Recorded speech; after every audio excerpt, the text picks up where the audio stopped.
mangutnya itu ikan manyung itu. Biasanya itu orang paling suka deh yang namanya mangut ikan manyung. Ada juga mangut ikan tongkol. Selanjutnya itu ada kopi perubahan latte, rasanya itu lebih creamy. 1, 2, 3. Silakan dicoba. Boleh dicoba Bapak kopi perubahannya langsung. Walaupun saya usia kolonial, tetapi pemikiran saya masih milenial.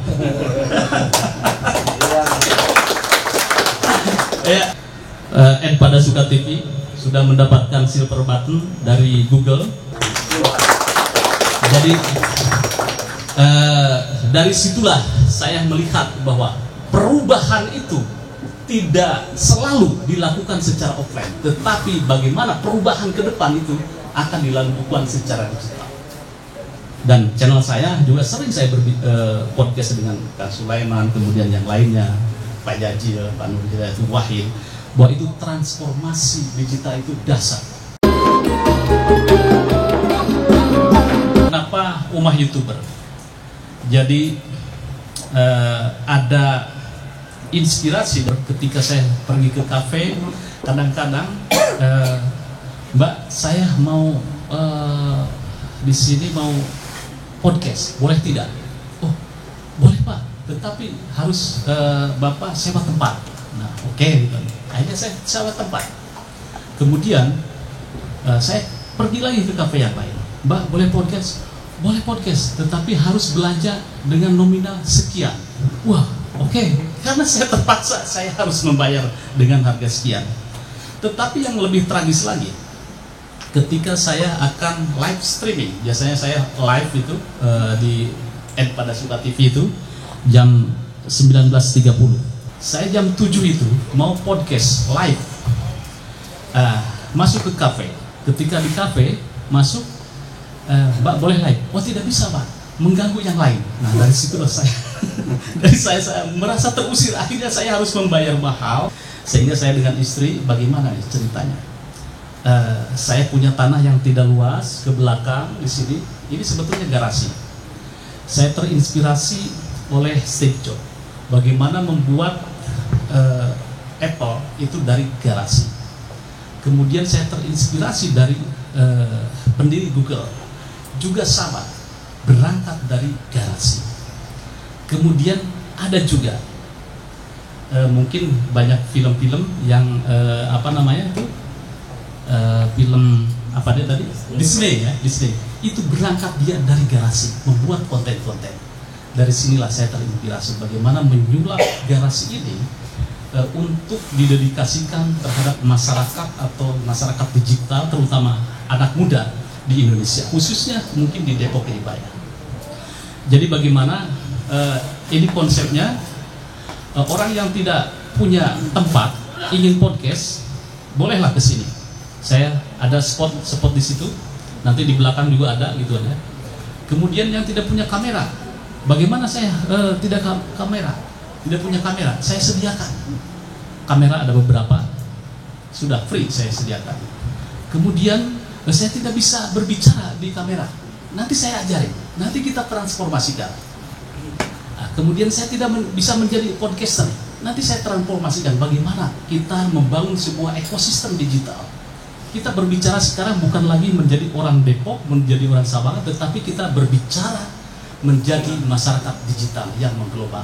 Itu yang akan membuka cakrawala kita semua. Dari situlah muncul Ummah YouTuber ini.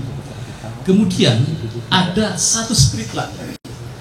Ada 215 juta pengguna internet di Indonesia sekarang. Dan Bapak dan Ibu tahu, sekarang adalah musim pilpres, musim pileg. Bagaimana hoax itu merajalela, bagaimana hoax diproduksi untuk memenangkan salah satu paslon. Inilah yang tergerak dari saya, sehingga nanti di sini tidak hanya buat podcast atau ngopi gitu dan sebagainya, tetapi bagaimana saya akan memberikan sebuah transformasi digital knowledge, yaitu literasi digital.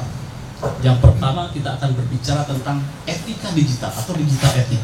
Itulah sekarang ya Pak Dr. Muslim itu ya, problem kita itu di sosial media itu minim tentang digital etik, etika digital. Padahal kalau kita tahu bahwa etika digital dan etika kita bermasyarakat itu sama. Ketika kita sumpah serapah di dunia digital, maka konsekuensinya luar biasa. Banyak yang sudah terkena undang-undang ITE. Disitulah saya punya pemikiran bahwa ke depan itu tidak lagi berbicara konvensional, tetapi kita berbicara di komunitas ekosistem digital. Yang kedua, nanti akan saya transformasikan kepada anak-anak muda, yaitu digital skill. Bagaimana kita memiliki skill atau knowledge tentang digital? Apakah itu mengoperasikan kamera, mengoperasikan sosmed dan sebagainya. Dan yang selanjutnya adalah digital culture. Nah, digital culture itu kita membangun sebuah budaya atau ekosistem digital itu yang ramah dan berbudaya Indonesia. Bahwa kita tetap memegang teguh Bhinneka Tunggal Ika. Mungkin Pak Sobur pilihannya lain. Saya tahu pilihannya beliau Amin. Pak Salam, saya mungkin lain pilihannya. Prabowo gitu ya. Tetapi sebentar lagi nyebrang ke Amin. Atau mungkin Ganjar. Ini seringkali terjadi polemik yang luar biasa di digital, di sosial media.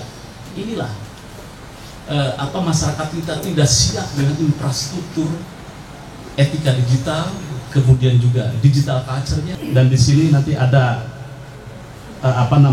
ada produk unggulan yang nanti kita akan lepas semua. Ini adalah sebuah bentuk harapan bahwa orang kecil atau wong cilik seperti saya, seperti kita semua ini berharap nanti di 2024 ada pemimpin yang benar-benar bisa memberikan harapan minimalnya untuk perubahan nasib warga kita. Kalau soal coblos mencoblos, silakan.